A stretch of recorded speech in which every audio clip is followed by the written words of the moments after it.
So hello everyone, स्वागत है आपका अपने यूट्यूब चैनल सरकारी पॉइंट पर। देखिए, आज के इस वीडियो में हम बात करेंगे एएलपी वाले स्टूडेंट्स के जो भी चल रहा है एएलपी सीबीटी 2 की। अगर मैं बात करूं तो इसमें डिटेल्ड एनालिसिस मैं आपके लिए लेके आया हूं और ये पीडीएफ मुझे rankguruji.com से प्रोवाइड की गई है।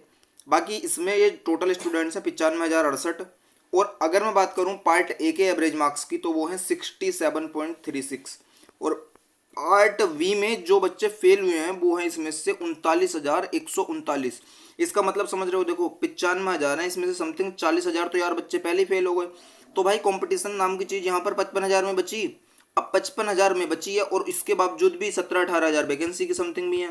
तो आप समझ सकते हो कि कट ऑफ तो ज़्यादा हाई नहीं जाने वाला है। फिर भी हम प्रॉपर एनालिसिस करते हैं सारी चीज़ों का। देखो भी, सबसे पहले हम बात करते हैं एग्जाम शिफ्ट वाइज। तो देखो इसमें क्या हुआ था कि 2 तारीख को हुए थे 2 दिन तो एग्जाम, 2 दिन 2 तारीख को हुआ, 2 दिन 6 तारीख को भी हुआ और साथ ही साथ एक 19 मार्च को भी एग्जाम हुआ था। तो अगर मैं टोटल स्टूडेंट्स की बात करूं तो यहाँ पर 23,000 कुछ रहे, 24,000 कुछ, 22,000, 25,000, लेकिन जो 19 तारीख वाले स्टूडेंट्स थे वो इस डेटा में सिर्फ 27 हैं। तो यहाँ पर जो फ़ायदा होने वाला है, बेनिफिट होने वाला है, वो तो 19 मार्च के स्टूडेंट्स को ही होने वाला है। ये आप बिल्कुल से ध्यान रख लेना भाई। अगर मैं बात करूं पार्ट ए के एवरेज मार्क्स की तो ये आप देख सकते हो सबसे कम भी इसके ही बैठ रहे हैं। क्यों बैठ रहे हैं? क्योंकि स्टूडेंट कम है तो यार एवरेज मार्क्स तो ऑब्वियसली कम ही बैठेंगे। और बाकी अगर मैं बात करूं पार्ट बी के एवरेज मार्क्स तो पार्ट बी के एवरेज मार्क्स इतने बैठ रहे हैं जितने की कट ऑफ जानी चाहिए। मतलब 27 पर पास होते हैं बच्चे और 27 से कम किसी में भी एवरेज मार्क्स नहीं बैठ रहे हैं। तो क्या मैं ये कह सकता हूँ कि ज़्यादातर बच्चे जो भी हैं वो ट्रेड को क्वालिफाई कर ही चुके हैं? ज़्यादातर को क्यों कह रहा हूँ? क्योंकि भाई एवरेज मार्क्स तो सभी के बैठ रहे हैं जितने क्वालिफाइंग मार्क्स चाहिए। तो इस हिसाब से देखा जाए तो यार सभी पास कर लेंगे ये ट्रेड। तो चलो फिर भी हम एक डिटेल्ड एनालिसिस देखते हैं, जोन वाइज देखते हैं। अगर मैं बात करूं अहमदाबाद जोन की, देखिए भाई अगर मैं अहमदाबाद जोन की बात करूं तो 5,189 के बच्चे समथिंग इसमें हैं भाई। अगर मैं टोटल स्टूडेंट्स की बात करूं तो ये टोटल स्टूडेंट्स हैं 2,438 65 प्लस वाले, और अगर उससे भी नीचे आऊँ तो 2,942 60 प्लस वाले। तो यार मुझे तो ऐसा लग रहा है इसमें से भी 60 प्लस वालों में से भी जो 2,942 हैं, मैक्स टू मैक्स स्टूडेंट्स ऐसे भी तो हैं ना जिनकी ट्रेड ही क्वालिफाई नहीं है। तो यार मैं ये भी कह सकता हूँ कि ऐसा भी हो सकता है कि यहाँ 55 तक भी मेरिट एक बार को फिसल जाए एससी कैटेगरी की। अगर जनरल की बात करूँ तो जनरल का तो इतना कमाने का कोई चांस नहीं है, लेकिन जनरल में मैं ये कह सकता हूँ कि 65 to 70 नंबर अगर हैं तो यार आपके नंबर बहुत हैं, मतलब बहुत।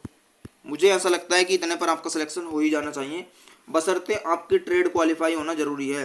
क्योंकि अगर आपकी ट्रेड ही क्वालिफाई नहीं है then you are not able to select.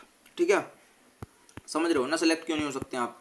क्योंकि यार जब ट्रेड ही क्वालिफाई नहीं है तो वो तो एक क्राइटेरिया है ट्रेड क्वालिफाई करना, तो फिर तो आप सिलेक्शन से बहुत दूर हो गए।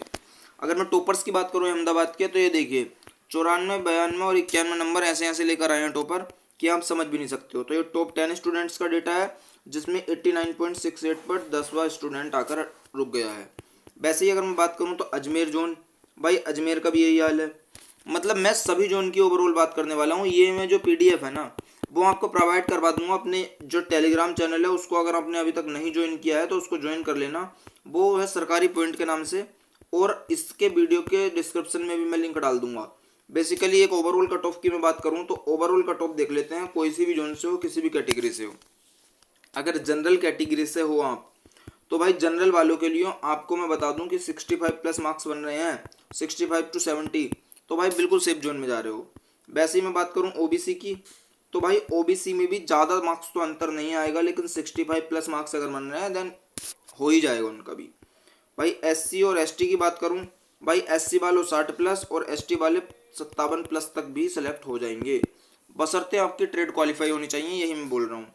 और अगर ईडब्ल्यूएस की बात करूं तो भाई आप भी 65 प्लस ही लेकर चलना। ऐसा हो सकता है कि प्लस माइनस 3-4 नंबर आपका हो जाए, क्योंकि ये तो भाई चांसेस होते हैं, प्लस माइनस 3 नंबर होना कोई बड़ी बात नहीं है। क्योंकि ये एग्जैक्ट डेटा नहीं है हमारे पास, मतलब डेटा तो एग्जैक्ट है पर एग्जैक्ट कट ऑफ बताना इज नॉट पॉसिबल, क्योंकि यहाँ पर सिर्फ इतने बच्चे नहीं बैठे थे, और भी काफ़ी स्टूडेंट्स हैं जो एग्जाम में बैठे थे और जिनका डेटा हमारे पास में नहीं है। सो जय हिंद, वंदे मातरम। मिलते हैं इसी प्रकार किसी अगली वीडियो में। साथ ही साथ मैं आपको एक आरपीएफ के रिजल्ट से रिगार्डिंग एक बहुत ही बड़ी अपडेट देने जा रहा हूँ नेक्स्ट वीडियो में। तो चैनल को अगर अभी तक सब्सक्राइब नहीं किया है तो जल्दी से कर लीजिएगा। और एक और चीज़ में एनटीपीसी के लिए ऐसा मैं धमाका करने वाला हूँ, आप समझ नहीं सकते हो। जल्दी से जाओ, चैनल को सब्सक्राइब करके रखो, और मिलते हैं इसी प्रकार किसी अगली वीडियो में।